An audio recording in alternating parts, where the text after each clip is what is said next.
Welcome to the Fantasy NASCAR podcast.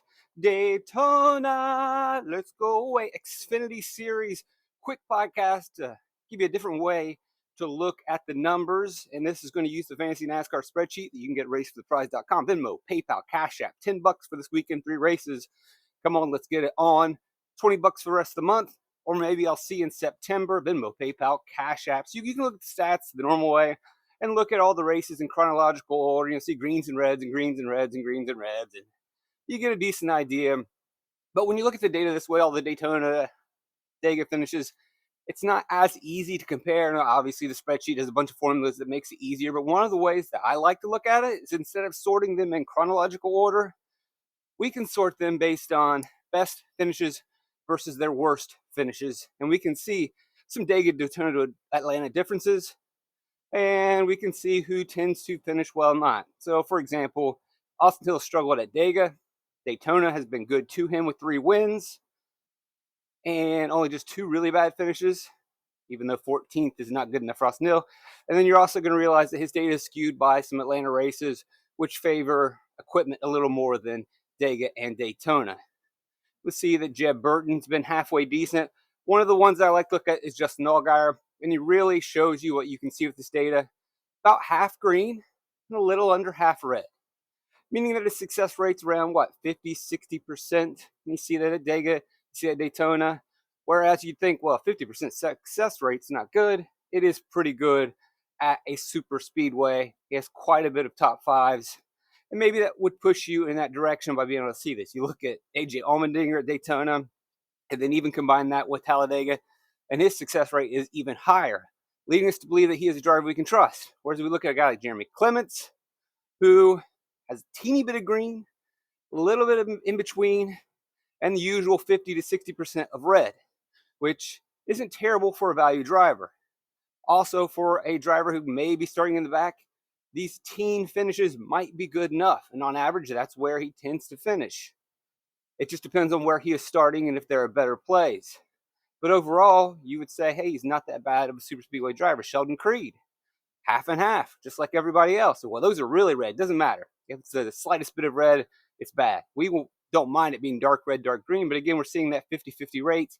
You throw in Talladega, his numbers increase a little bit. And another driver who definitely has a chance, but again, we're probably stacking in the back. You probably would prefer Allgaier, but sample size being limited as it is, Creed seems just like he's on the same general trend of high finishes or low finishes, and that's really all we want super speedways. Chandler Smith's numbers haven't been that great, surprisingly, given that he raced for Cullig. Now with JGR, maybe plate racing is not his thing, small sample size, but if we had to make a choice between Creed, Chandler, and Allgaier, this chart's helping us make that decision a little bit easier. Custer's been okay, but I would not think that they're as good as Allgaier. He has plenty of experience. I think I would lean Allgaier. I would lean Creed based on this data. I would go over Riley Herbst before I go to Custer based on this data. Just looks like there's a little bit more green and even more of a sample size of super speedway races at the Xfinity series for Herbst. Mayer's numbers, not looking too sharp. You might want to lean away with him. Again, it's always super speedway racing. We never know which direction it's going to go. You turn it at any moment. But if we were going to base our predictions on past results in comparison with this chart, you can easily see that he is not as good as the others. Ryan Truex, not that great. Kligerman, we got 4 green, 3 red, small sample size, that I would elevate him above Truex. Maybe even consider him over Custer if I had to choose, and their place differential being ceteris paribus, all things being equal. Brendan Jones, not quite terrible. Now, his top finishes aren't quite as good as, say, an AJ Allmendinger, a Sheldon Creed even, obviously Justin Allgaier. But we are seeing that green-red pattern. We are seeing those top 10s, and the reds aren't too overwhelming. I would feel probably more comfortable rostering him against Cole Custer. And I'd put him toe-to-toe with Riley Herbst if I had to. It's a plate race. Jones wrecks, but he actually doesn't wreck as much as you think he would. Sammy Smith, numbers don't look sharp. Ryan Sieg, not bad at all, given his situation in the vehicles that he's been in. Obviously, he's not Allgaier or Creed, but given that his car might always be a little bit slower, it's a pretty solid result.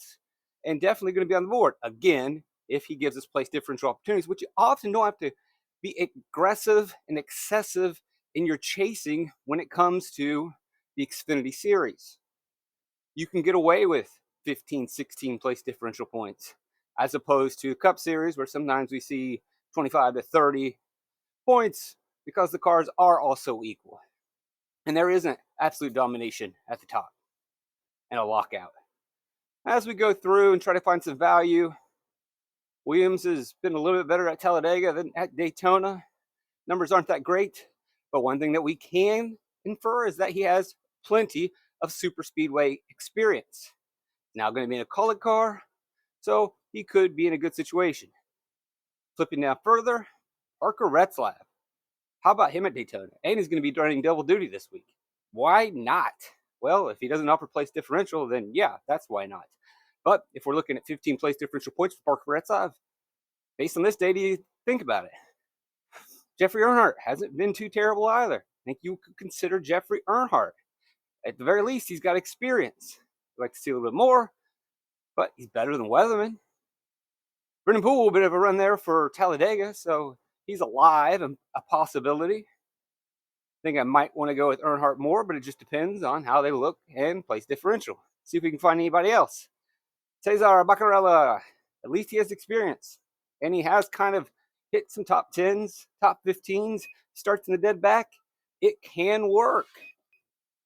Well, there was the beep. Sorry about that. The one guy that complains about those two beeps that happened in the podcast. Hope that you didn't have a seizure or go into anaphylactic shock. Joey Gase, it's really not terrible numbers for him. So there's a quick and easy way to look at it. It's in the Fantasy NASCAR spreadsheet, Venmo, PayPal, Cash App. Thanks for joining me. Enjoy Daytona. Let's go away.